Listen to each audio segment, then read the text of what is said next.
నమస్తే అండి, నేను రజాక్. జనసేన పార్టీ రంగులంట గుంటూరులో ఒక డివైడర్కి వేయడంతో ఒక్కసారిగా అది సోషల్ మీడియాలో వైరల్ అవుతున్నటువంటి పరిస్థితి ఇప్పుడు మీకు కనపడుతుందో లేదో నాకైతే తెలియదు. సో అదనమాట తంతు జనసేన పార్టీ రంగులతో కూడింది ఆడేయడం అయితే జరిగిందనమాట. దీన్ని సోషల్ మీడియాలో భయంకరంగా వాళ్ళంతా కూడా వైరల్ చేయడం అయితే జరుగుతుంది, వైసీపీ పార్టీకి సంబంధించినటువంటి వాళ్ళు.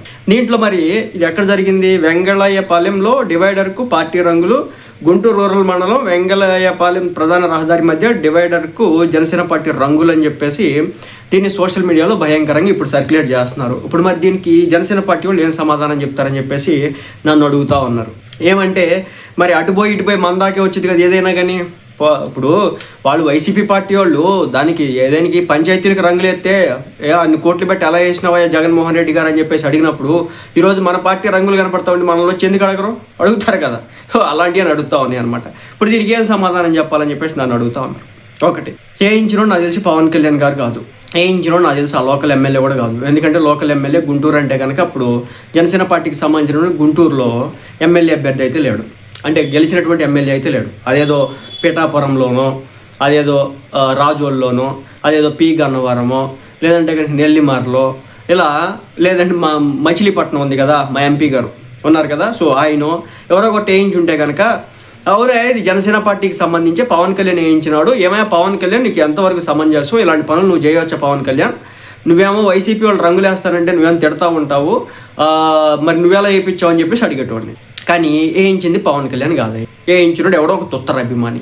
మీ మడిచి అడని పెట్టుకోండి మీ అభిమానాన్ని, ఇలాంటి అభిమానాన్ని. కుదిరితే జెండా దిమ్మగట్టించి ఒక ప్లేస్ చూడండి, ఒక నాలుగు మంచి పనులు చేయండి, బ్యానర్ పెట్టండి రోడ్డు మీద, ఆ రోడ్ల మీద గుంతలు ఎక్కడ ఉంటే కనుక వాటిని పూడ్చి పెట్టండి. ఇలాంటి పనికి మళ్ళీ పనులు చేయకండి. దీనికి ఒక ప్లేస్ ఉంటుంది. ఇప్పుడు జనసేన పార్టీ దిమ్మ కట్టుకుంటారంటే ఇప్పుడు గవర్నమెంట్ ఉంది కదా, వద్దంటారు వాళ్ళు, దిమ్మ కట్టుకోవద్దు అంటారు కదా. మరి దిమ్మ కట్టుకోవద్దు అన్నప్పుడు నొప్పి ఎందుకు మనకి? ఎందుకు ఇలా రోడ్ల మీద చేయాలి? అది పబ్లిక్ ప్రాపర్టీ కదా. దీన్ని క్వశ్చన్ చేస్తారు కదా ఎవడైనా సరే. మనం ఎదుటోడు రంగులు ఎత్తే మనం వద్దన్నాము, అలాంటిది మనం రంగులు ఎత్తే మనల్ని అడుగుతారు కదా. సరే ఇది వాళ్ళ రంగులకి ఈ రంగులకి పెద్ద తేడా ఉందిలేండి. అదేది ఏకంగా అయితే పంచాయతీలకు వేసినారనమాట. పంచాయతీలకి వాటికి వీటికి కనిపించిన ప్రతి చోట ఆ రంగులే, ఆ 3 రంగులు ఉండే అనమాట. దానికోసం జీవోలు రిలీజ్ చేసుకొని డబ్బులు రిలీజ్ చేసి పెయింట్ లేపించి ఆ తర్వాత కోర్టు మొట్టికాయలు వేస్తే ఆ తర్వాత తీసినారు. దీనికోసం స్పెషల్ జీవోలు ఏం రిలీజ్ చేయలేదు, లేదంటే కనుక జనసేన పార్టీ నాయకులంతా కూడా కూడబలుక్కొని ఈ రంగులు ఏమి వేయించలేదు. సరే ఎత్తే వేసినారు, ఆ డివైడర్ వరకు ఎరుపు తెలుపు రంగు వేసినారు, కనిపించిద్దని లైటింగ్కి, నేను కాదనట్లేదు. కానీ ఏంటంటే ఆ జనసేన పార్టీ సింబల్ ఏదైతే ఉందో అది వేయడం కరెక్ట్గా. ఎందుకయ్యా నువ్వు వేయడం కరెక్ట్ కాదు అంటున్నావు? ఒకటండి, ఒక మాట చెప్తున్నా, ప్రతి విషయంలో కూడా ఒక నిబద్ధత అనేది ఉండాలి మనకి. ఇప్పుడు మనం టెంపుల్కి వెళ్తే టెంపుల్లో ఉన్నట్టే ఉండాలి, సినిమా థియేటర్కి వెళ్తే సినిమా థియేటర్ దగ్గర ఉన్నట్టే ఉండాలి. అలాగే మనం ఏదైనా ప్లే గ్రౌండ్కి వెళ్తే కనుక అక్కడ ఉన్నట్టే ఉండాలి, హాస్పిటల్ దగ్గరికి వెళ్తే అట్లా ఉండాలి, ఏదైనా చర్చ్కి వెళ్తే దాంట్లో ఉన్నట్టు ఉండాలి. కాదు నేను ప్లే గ్రౌండ్లో ఆడినట్టు హాస్పిటల్లో ఆడతాను, టెంపుల్లో ఆడతానంటే, చర్చిలో ఆడతాను, మసీదులో ఆడతానంటే ఊరుకోరు కదా. ఎక్కడ ఉన్నట్టు అక్కడ ఉండాలన్నమాట. ఇది కూడా అంతే అనమాట. ఒక ప్రాంతంలో ఒక దిమ్మ ఏర్పాటు చేసుకోవచ్చు. ఒక 5x5 ఫీట్ ఉంటాయి కదా, ఒక 5 అడుగులు అటు 5 అడుగులు విడ్తో 5 అడుగులు లెంత్తో కూడినటువంటి ఒక దిమ్మ ఆ ప్లేస్లో దిమ్మ కట్టుకుంటారంటే ఎవడు వద్దండి. గవర్నమెంట్ ఇప్పుడు వెళ్తే ఉంది కాబట్టి స్థలాలు ఇచ్చింది ఎక్కడో ఒక మూల. ఆడ దిమ్మ కట్టుకోవచ్చు, రోజు జెండా ఎగరేయచ్చు, ఏదైనా తేడా వచ్చినప్పుడు అక్కడికి వెళ్ళి మాట్లాడవచ్చు, ప్రెస్ మీట్లు పెట్టవచ్చు, చెప్పొచ్చు. ఇలా రోడ్డు మీద వేయడం వల్ల ఏం ఉపయోగం? 2, దీనికంటే బ్యానర్ ఎక్కువ రోజులు ఉంటుంది, ఇది ఎక్కువ రోజులు ఉంటుందా? వెళ్ళేటప్పుడు ప్యాడ్లు, ఇంజిన్ ఆయిల్, అది ఇది అన్నీ దీనికి రుద్దుకుంటాయి కదా, 4 రోజుల్లో మాసిపోద్ది కదా. ఎందుకంటే తెలుపు ఎరుపు రంగు కదా. నువ్వు బ్యానర్ వేయించినావు అనుకో, ఏడాది మంచి పని చేసి అప్పుడు నిన్ను ఎవడేమన్నా అంటాడా? జనసేన పార్టీ వాళ్ళు కూడా మెచ్చుకుంటారు కదా నిన్ను. ఇది వేసినోడు ఎవడైతే ఉన్నాడో, లేదంటే వైసీపీ వాళ్ళు కూడా అరే వీళ్ళు ఏదో పని చేసి బ్యానర్ వేయించుకున్నారా అని చెప్పేసి గొప్పగా చెప్పుకుంటాడా? వేసినావు రంగులు వేసినావు, డివైడర్ కాదనట్లేదు, కానీ అక్కడ జనసేన పార్టీ సింబల్ ఎందుకు వేసినావు? ఇలాంటి పనికి వాళ్ళని సన్నాసులు ఎంకరేజ్ చేయొద్దు. అది ఏ పార్టీ వాళ్ళైనా సరే, అది వైసీపీ, టీడీపీ, జనసేన అని కాదు, ఏ పార్టీ వాళ్ళైనా ఇలాంటి ఎంకరేజ్ చేయకండి. గోడల మీద రాసేది అది పబ్లిక్ ప్రాపర్టీ. ప్రైవేట్ ప్రాపర్టీల్లో, పబ్లిక్ ప్రాపర్టీలో వేయకూడదు. గవర్నమెంట్ అలొకేట్ చేసినటువంటి ప్రాపర్టీల్లో వేసుకోవాలి. ఇప్పుడు బ్యానర్ కూడా ఏడబడితే ఆడేస్తానంటే మున్సిపాలిటీ వాడు మూతి మీద కొడతాడు అన్నమాట. పర్మిషన్ తీసుకోవాలి మున్సిపాలిటీ దగ్గర. ఏమండి నేను పంచాయతీకో లేకపోతే అక్కడ ఉన్నటువంటి ఆ మండలానికి సంబంధించినటువంటి అది కార్యాలయానికి వెళ్ళి సరే నేను ఈ విధంగా వేయాలనుకుంటున్నాం అంటే వాళ్ళు ఎంతో రేటు చెప్తారో అది వేసుకున్న తర్వాత 2 రోజుల పాటు ఉంచుకుంటామంటే ఉంచుకుని తర్వాత తీసేవచ్చాను. గవర్నమెంట్ మనదే ఉంది కదా, ఏదైనా మంచి పని చేసి ప్రపంచానికి చూపించవచ్చు కదా. లేదంటే దిక్కుమాలిన ఎందుకు ఈ బొమ్మలు వేయడం ఎందుకు, దేనికోసం? వాళ్ళ చేత మాట్లాడటానిక? పవన్ కళ్యాణ్ గారే కదా క్వశ్చన్ చేసింది వైసీపీని. రంగులేద్ది లాంటి రంగులేసి అంత నాశనం చేశారు, ఎన్ని కోట్లు నాశనం చేసిన మాట వాస్తవం. అన్ని కోట్లే ఇక్కడ నాశనం అవ్వలేదు, ఒక రంగు డబ్బా నాశనం అయి ఉంటుంది మహా అయితే. ఖాళీ ఉందనుకున్నాడు బహుశా వీడు ఎవడో కానీ. ఇక్కడ తెల్లగా వేసినాడు అనమాట, ఎరుపు తెలుపు రంగులు వేసినాడు, ఓకే బాగానే ఉంది అది. కానీ ఏదైతే ఫ్రంట్లో డివైడర్ ఫ్రంట్లో ఏదైతే ఉందో తెల్లగా ఉందన్నమాట, మనవాడికి ఆగలేదన్నమాట. అక్కడ కూడా అది వైట్కి ఉంచేవచ్చు కదా, స్టిక్కర్ రేడియం స్టిక్కర్ అంటించవచ్చు కదా, రాత్రిపూట వెళ్ళే వాళ్ళకి కనిపించింది కదా. ఎవడైనా డివైడర్కి ఎదురుగా అదే వేయాలి కానీ సింబల్ వేసుకుంటాడా ఎవడైనా, తలన్నోడు ఎవడైనా ఏడు కదా. అదనమాట సంగతి. చెప్తున్నా నేను వెనకేసుకు రానండి ఇలాంటి విషయాల్లో, వెనకేసి రాకూడదు కూడా. మనకు నచ్చిన పార్టీయా, మనకి ఇష్టమైన పార్టీలా, అది మ్యాటర్ కాదు. ఇక్కడ ఏది ఎక్కడ ఉండాలో అక్కడే ఉండాలి, మనిషి ఎట్ట ఉండాలో అక్కడే ఉండాలి, అట్టగా ఉండాలి. కాదు అట్లా ఉండను నేను, నా ఇష్టం వచ్చినట్టు నేను చేస్తానంటే ఇది ఇట్లా ఊపుతూ ఉంటారన్నమాట ప్రతి ఒక్కడు. ఒకప్పుడు మనం క్వశ్చన్ చేసినాం కదా, మనల్ని క్వశ్చన్ చేస్తారన్నమాట, దాన్ని పడాలన్నమాట.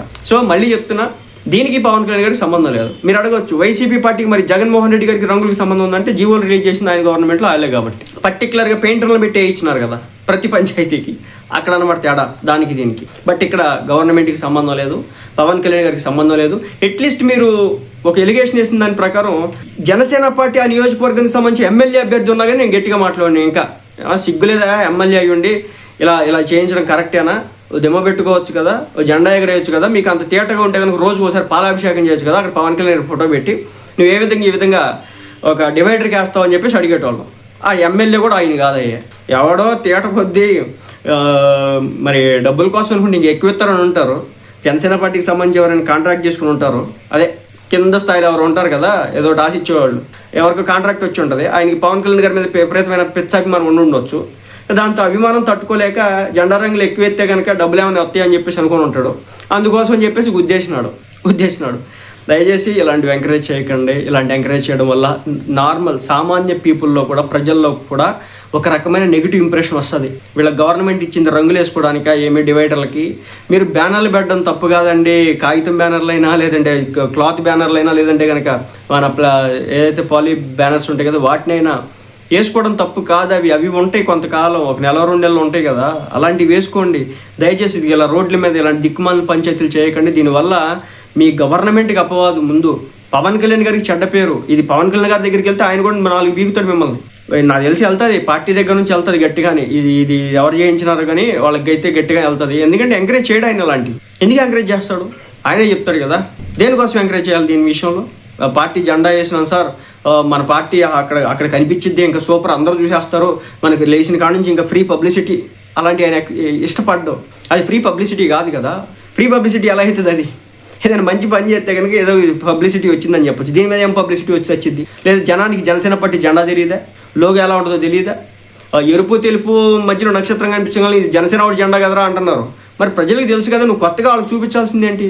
మరి జగన్మోహన్ రెడ్డి గారు ఆయన గవర్నమెంట్లో అన్ని రంగులు వేసుకున్నా కానీ, అంత చేసినా కానీ, ఆ రంగులు పీకేసినా కానీ, అసలు చివరాఖరికి ఎక్కడికి వెళ్ళినా కానీ ఆ బులుగు తెలుగు పచ్చ తప్ప ఇంకో రంగు పెట్టడం. మరి ఆయన అంత దారుణమైన ఓటమిని ఎందుకు చూసినాడు?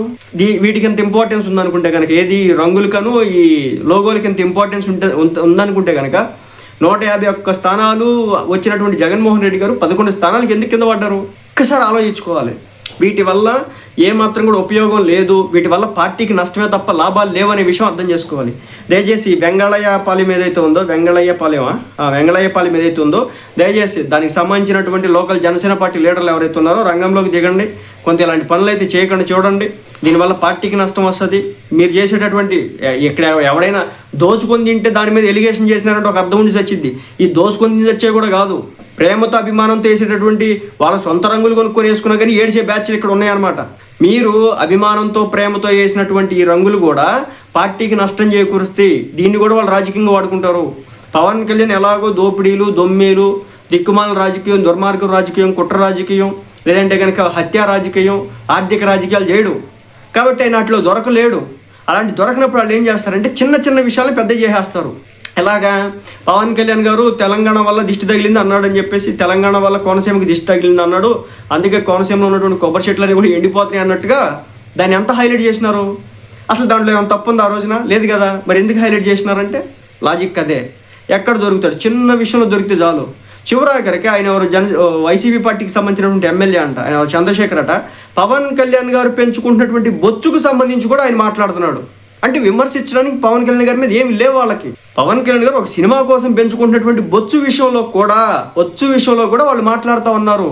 అంటే ఆయన్ని టార్గెట్ చేయడానికి వేరొక రీజన్ వాళ్ళకి దొరకట్లేదు, ఆయన టార్గెట్ చేయాలంటే కుదరట్లేదు. అలాంటప్పుడు వీళ్ళు చిన్న చిన్నవి పట్టుకుంటారు. పక్కనోడు దోచేసుకున్నా, మట్టి కొట్టేసినా, లేదా ఇసుక కొట్టేసినా, లేదంటే అవినీతి చేసినా, అక్రమాలు చేసినా, దుర్మార్గాలు చేసినా అవి పెద్దకి కనిపించవు. వాళ్ళకి కనిపించేదల్లా పవన్ కళ్యాణ్ కటింగ్ చేయించుకోలేదా, పవన్ కళ్యాణ్ అభిమానులు ఈ విధంగా ఎక్కడైనా రోడ్డు మీద ఏదైనా బ్యానర్ కట్టినారా, పవన్ కళ్యాణ్ గారి అభిమానులు ఏదైనా చిన్న గొడవ ఏదైనా చేసినారా, పవన్ కళ్యాణ్ రేపు పొద్దున్న చూడండి, పవన్ కళ్యాణ్ గారి బర్త్డే అయిపోయింది కాబట్టి నెక్స్ట్ బర్త్డేలు ఎవరైనా జరిగితే కనుక రోడ్డు మీద కేక్ కటింగ్ చేసుకున్న దాని మీద కూడా ఆ జనాన్ని నిలబెట్టేసిన నడి ఎండలు అని చెప్పేసి వార్తలు రాస్తారు. వాళ్ళకి మనం స్కోప్ ఇద్దామా, ఇవ్వాలనుకుంటున్నారా? దయచేసి నేనేం వెనకేసుకు రావట్లేదు ఈ విషయంలో. ఇలాంటివి చేయకపోతేనే మంచిది. మనకి పార్టీ మీద అభిమానం ఉంటే పార్టీకి డొనేట్ చేయండి, పవన్ కళ్యాణ్ గారికి డబ్బులు ఇవ్వండి, లేదంటే మీ నియోజకవర్గంలో మీ గ్రామంలో ఏదైతే ఉందో ఆ లోకల్గా 10 మందికి అన్నం పెట్టండి, అడుక్కునే వాళ్ళకి అన్నం పెట్టండి. లేదంటే కనుక అంత్యక్రియలు, మనిషి చచ్చిపోయి కుటుంబం శోకసంద్రంలో ఉండి ఇంట్లో డబ్బులు లేకపోతే కనుక వాళ్ళకి ఏమన్నా అంత్యక్రియలకు డబ్బులు ఇవ్వండి. మంచి పనులు చేసి మంచి పేరు తెచ్చుకోండి. ఇలాంటి పనికిమాల పనులు చేసి పనికిమాల పేర్లు తెచ్చుకోండి. పనికిమాల పేర్లు తేవడమే కాకుండా పార్టీకి తెప్పించు. మీరు చేసే పనికిమాల పనుల వల్ల పవన్ కళ్యాణ్ మాట్లాడాల్సి వస్తుంది. పవన్ కళ్యాణ్ కోనసీమ గురించి ఒక మాట అన్నాడంటే తెలంగాణలో దిష్టి పెట్టేసిన అనగానే ఆ పార్టీ నాయకులు మాట్లాడినారు కదా. మరి నిన్నగాక మన కేటీఆర్ వచ్చేసి ఆంధ్ర రాష్ట్రం ఒక భూతం పెనుభూతం అని మాట్లాడినాడు. మరి ఎంతమంది రాజకీయ నాయకులు మాట్లాడలేదే? పవన్ కళ్యాణ్ దొరకడం అనమాట. మిగిలిన విషయాల్లో ఇలాంటి చిన్న చిన్న విషయాలను పట్టుకొని ఆయన టార్గెట్ చేస్తూ ఉంటారు. ట్రాప్లో పడవద్దు దయచేసి.